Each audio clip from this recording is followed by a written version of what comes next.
And that's where we're able to figure out where we're passionate. If you had a whole bunch of clients, if you could make a lot of money doing this, would you continue? Would you want to? Would that light you up? Would that motivate you? If not, that's not what you're passionate about. And when life affords us the opportunity to chase our passions while achieving success in doing something that is enjoyable for us, then we get to that point where the timelines don't matter, because you're really being yourself. You're being your authentic self. And that's when you can actually really say, I get paid to do what I love.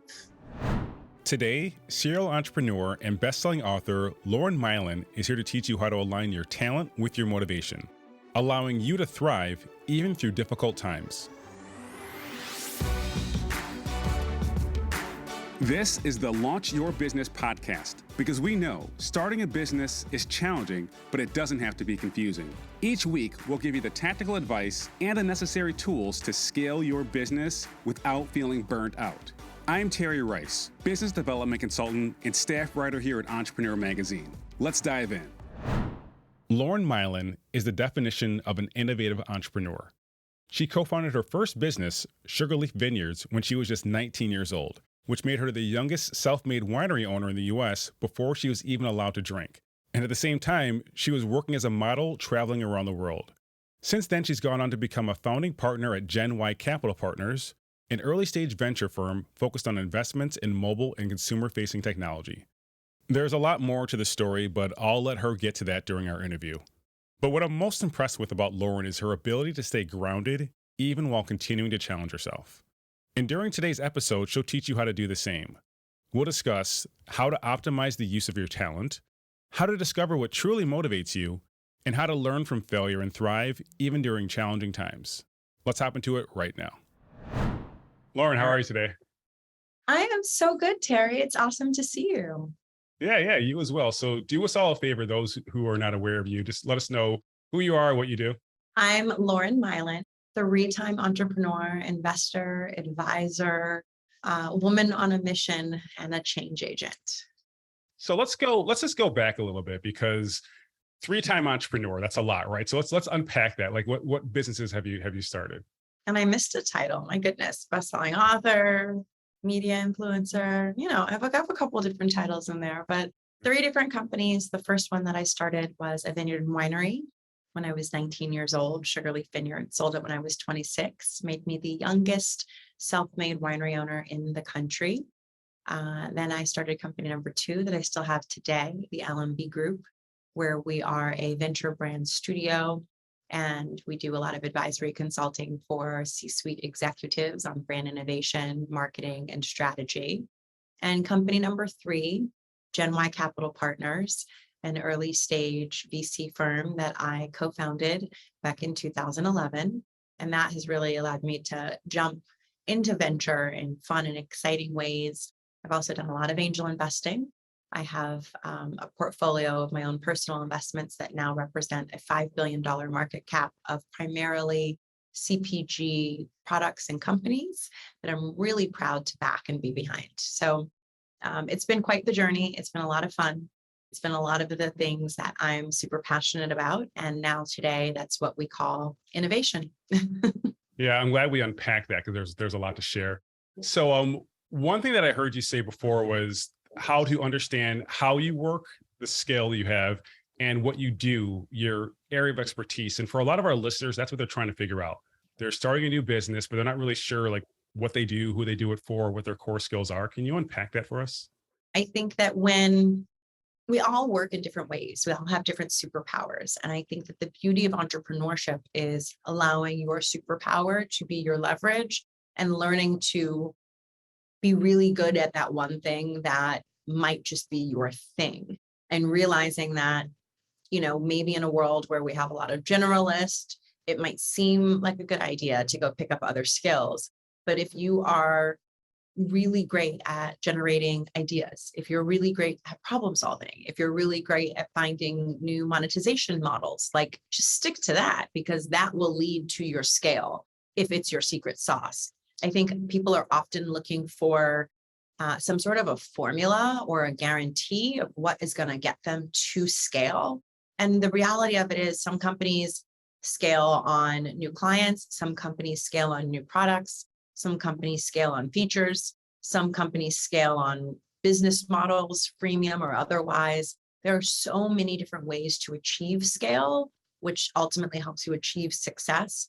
But I think that it is so easy to get caught up in the comparison to other people and trying to copy paste what you see someone else have when they don't have your business, they don't have your ideas, they don't have your experiences, and they probably don't have your exact level of astuteness in that particular area.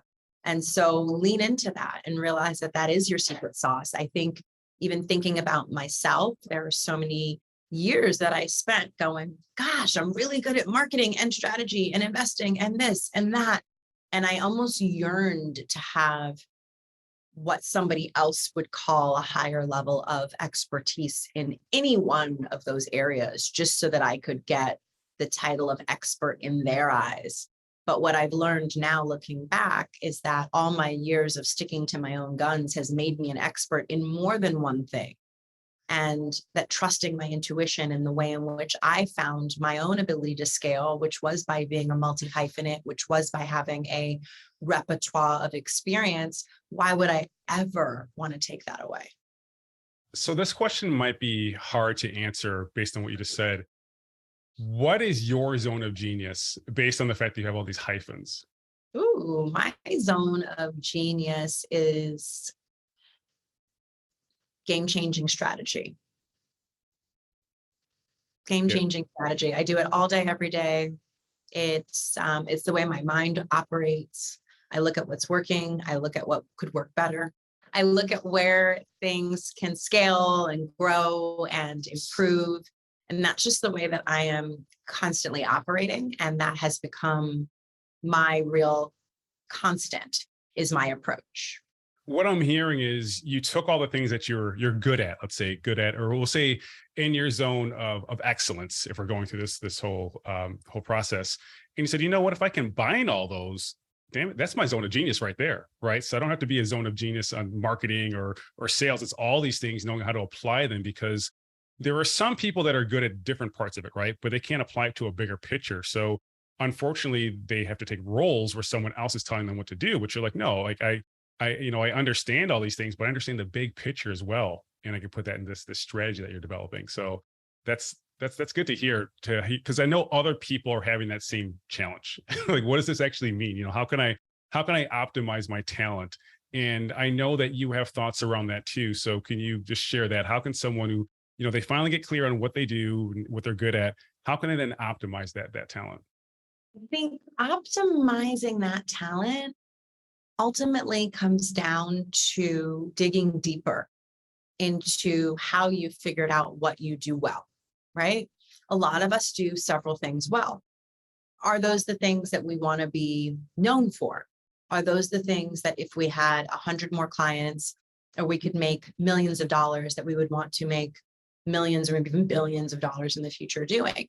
I think we really have to dig into what makes us good at what we do, especially for multi-hyphenates, to figure out what is that consistent skill that carries through all of our instances of having been successful. So let me break that down a little bit more. Pick your top 3 to 5 successful professional experiences.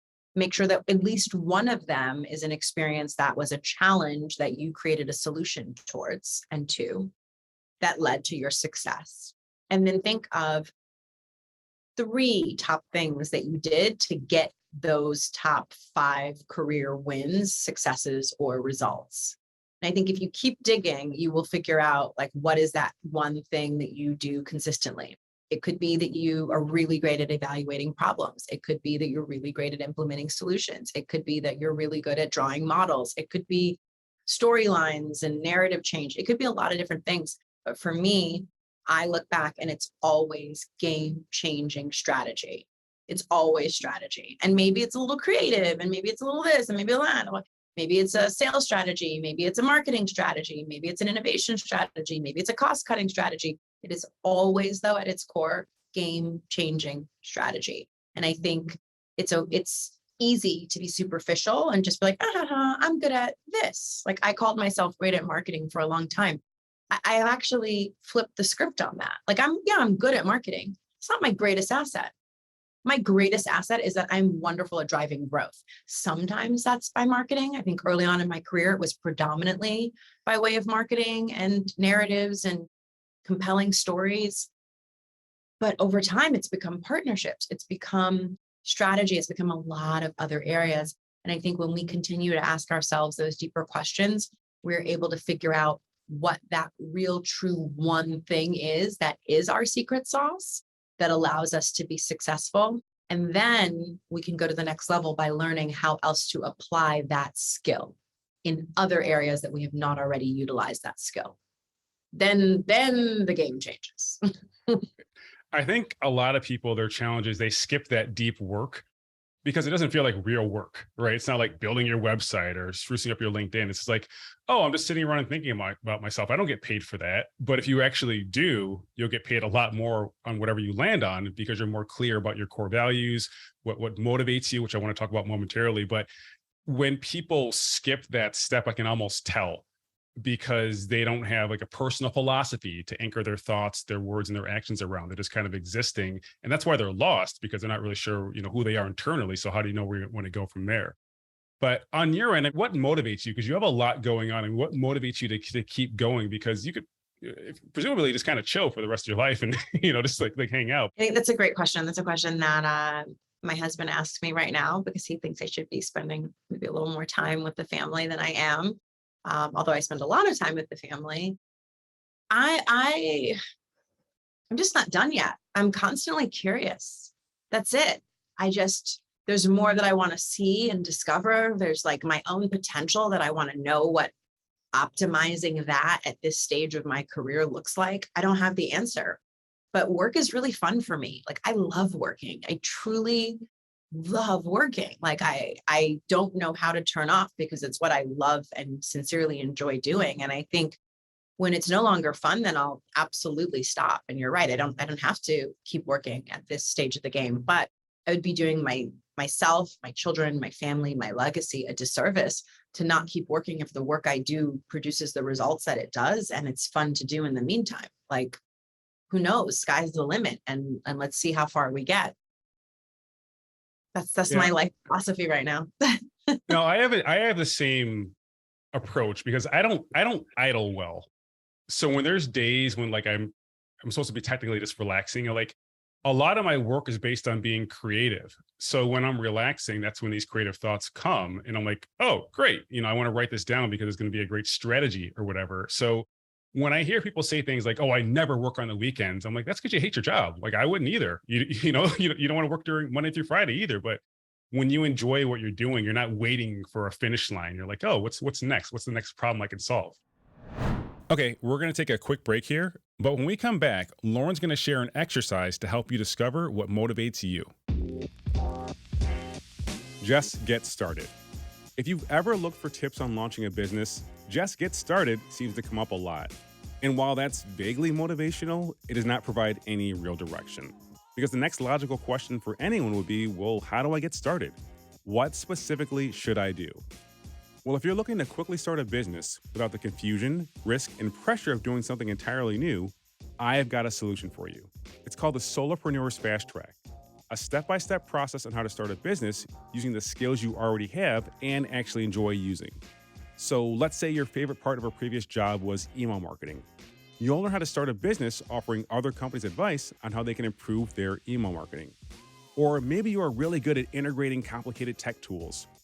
You can help other organizations do the same thing without the need to bring on a full-time hire. So the main point here is that everything you need to start a business is already within you. You don't need a cool website or fancy tools.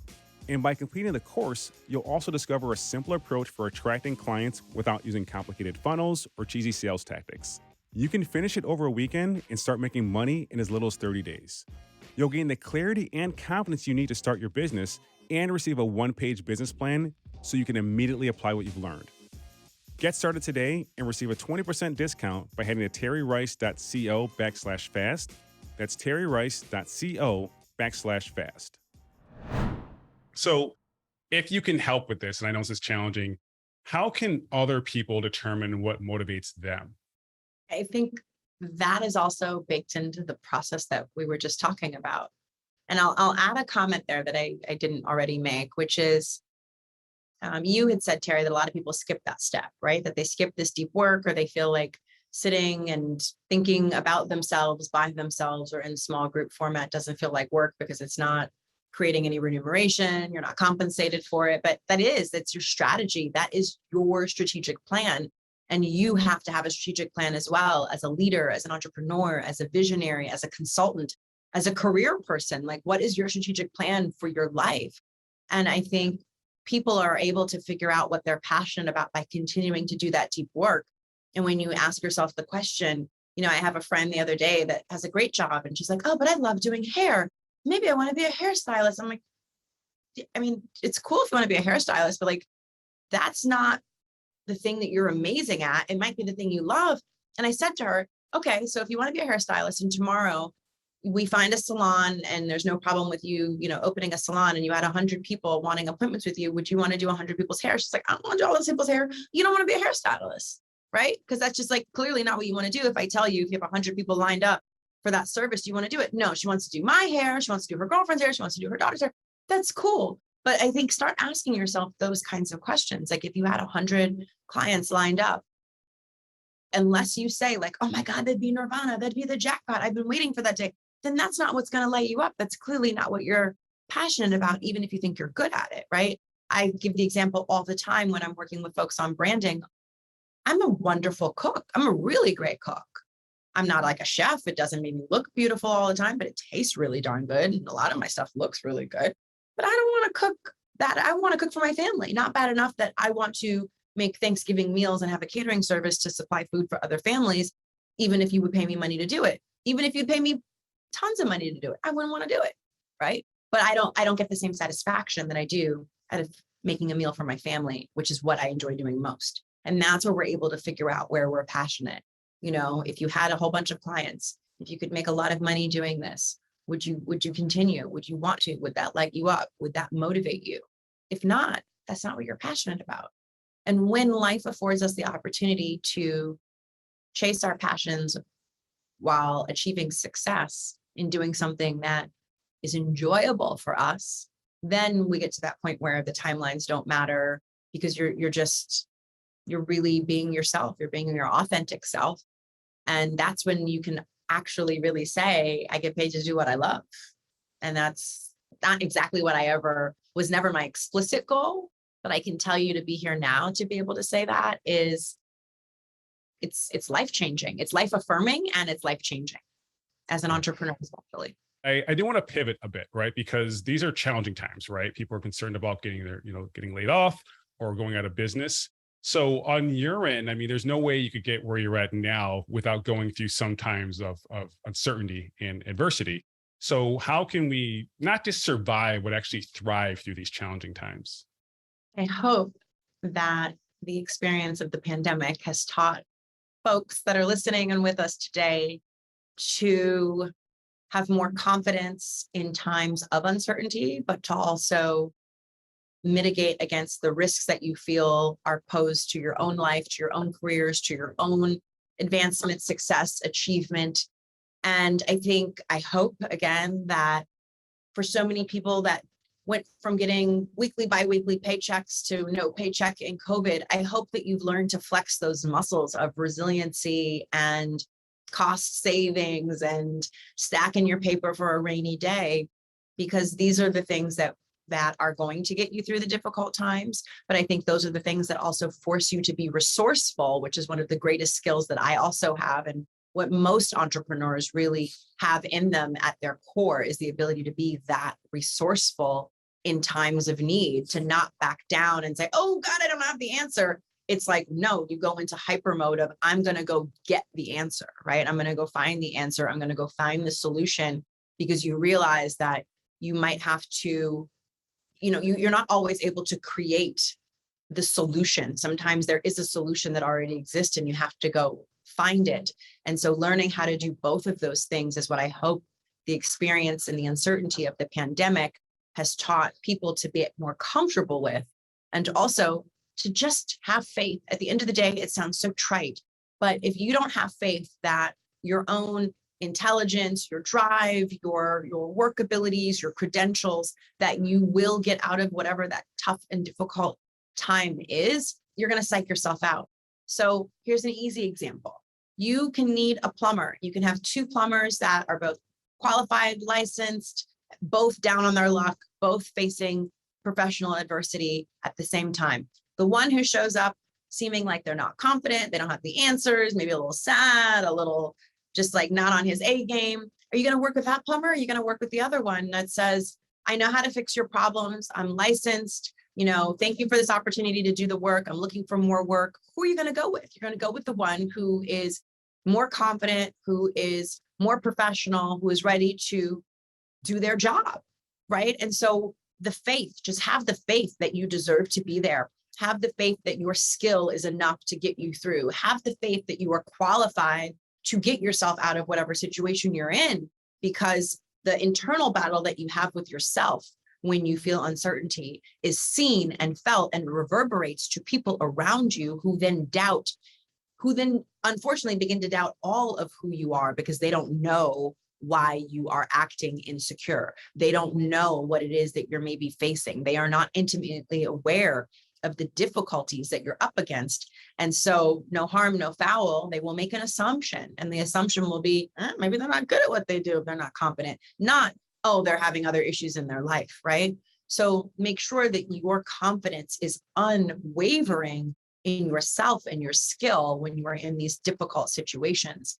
I can't stress that enough, because, especially for founders, we are our own marketing department, we're our own sales department. But at the end of the day, it's that confidence. And if you don't have it, the clients that you want to have confidence in your ability to do a job, to provide a service, they won't have it either. And it unfortunately won't be their fault if it's the way that you are not showing up. So one thing I heard you say recently is, ask yourself, even if I fail, is it still worth it? Can you just share the sentiment behind that? Yeah, so that's something that I wrote in my best-selling business book, The Path Redefined. Came out in 2014. So I wrote that in 2012. And we have heard different iterations of this, but I think for me, is it worth it even if you fail, Lauren, like blank, insert your name, whoever you are listening? That is what this is designed to help us figure out. It's a real question to ask yourself. Is it worth it, Terry, if you fail? Even if you fail? Is it worth it, Lauren, even if you fail? Once that question is yes, I go full steam ahead towards that particular opportunity, because to your point, Terry, the experience is what I get to own, I get to keep, I get to use and leverage to build momentum and opportunity for the next thing that I want to do. I get to add it to my resume. Like, is the experience in itself more valuable than if I win or lose? If the answer is yes, then go ahead. So don't worry about if you fail or if you succeed. There are some things that I've done, and I wouldn't even call them failures. I will just say they weren't my greatest successes, but I didn't fail even then, because I learned so much in that experience that can never be taken away from me, that is added to the repertoire of who Lauren Maillian is and what I can do and what I have accomplished, that I get to take, and I can leverage that momentum to go ahead and build into the future, which I'm kind of planting a seed there, because we just renamed LMB Group to Leverage Momentum Build Group, because that is exactly what we do. And that's exactly the way in which I think you need to do it. There is a level of fearlessness that you do have to have, and a level of certitude in yourself and confidence in yourself in order to make big, bold, game-changing decisions with your life or your career. And that's the question that I always ask myself. Is it worth it, even if you fail? If so, go ahead. Where does your confidence come from? Were you always this way, like as a 9-year-old? Did you have some experience in like high school? Like, where does it come from? I think this has always been me. The reality of it is, though, Terry, I'm not going to sugarcoat it. I'm going to be really honest. Yeah, I'm confident. Sure. I don't know exactly where it's come from. I could give you a variety of instances. The honest truth is that if I look back on my life as a kid, I had terrible bullying experiences. I was made fun of. I was not pretty. And I wasn't not pretty because I didn't think I was pretty. I was not pretty because they said I wasn't pretty. Black wasn't known to be as beautiful then in the eyes of other people, certainly wasn't as cool. So imagine me as a little Black girl growing up in New York City, the only Black African American, as we then said at that time, kid in my grade from nursery school all the way through to 8th grade when kids came in to primarily play sports. And my mom had to start a mentoring program. I went to Dalton in New York City. At the time, in the 80s and the 90s, there was zero diversity at Dalton. That was not a thing. It was not in vogue. So I went through adolescence, onlied and othered. I was tall. I was called Twiggy. Black kids called me Oreo. Non-minority kids made fun of me, wanted to know how often I would, I wore braids, I had glasses, I had braces, I was tall, I was skinny, I had a size 9 foot when I was 10, and nothing felt good, nothing felt confident.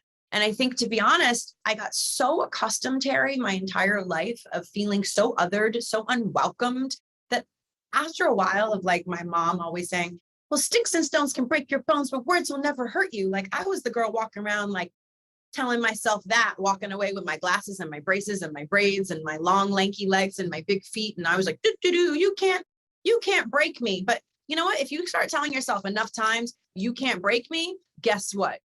You can't break me. And that's the truth. Yeah, I love that. I didn't know that about you. That's it's inspirational for several reasons. But one thing you said a few times is successful. What is your operational definition of success? Ultimately, success to me is being able to decline opportunities because they don't align with what you want. And with that, not changing your circumstance, with the decision, having the ability to say no, and knowing that you saying no does not change your circumstance in any way, financial, environmental, in terms of the opportunities that you're going to get in the future, any of that. In my case, I'm a far cry from where I was before in terms of, well, I have to do this because if I don't do this, I'm never going to have a chance to do this, right? Now it's like, does this align with who I am? Do I want to do it? Does it make sense to do?